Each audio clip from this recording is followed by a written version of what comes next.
King Charles issued dire warning on strategy in unsustainable war with Prince Harry. The Duke of Sussex stepped down as a working member of the monarchy in 2020 alongside his wife Meghan Markle. King Charles has been issued a dire warning over the unsustainable nature of his public feud with Prince Harry.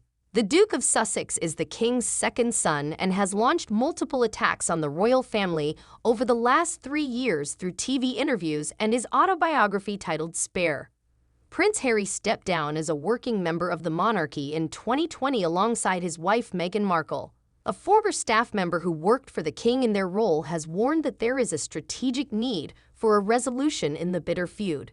They told the Daily Beast, "It's not sustainable for the king, who is the national symbol of unity, to be on such bad terms with his son that they haven't been pictured together in years." Ultimately, Charles has not just a personal but also a strategic need to resolve the issue. It comes as a royal author told GB News that the first 6 months of King Charles' reign were overshadowed by Prince Harry's public attacks on the royal family. Gareth Russell, who recently published his book titled The Palace, hailed how King Charles navigated the challenges of his first year as monarch. Russell said, "I think the king has done extremely well. The opinion polls all indicate fairly consistent public support for him and the monarchy. He came into a very difficult position in that he was succeeding not just the longest-serving monarch in British history, but also one of, if not the most popular. So there were factors stacked against him. And then in the short term, of course, there was the very public, and at the time quite humiliating fallout with his second son.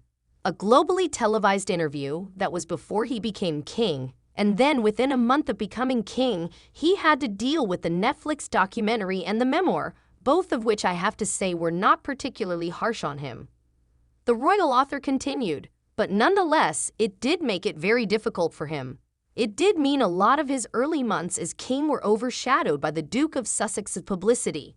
And so I think when you factor all 3 of those things together, it's been fairly remarkable to see how consistently popular Charles has remained in his first year as king."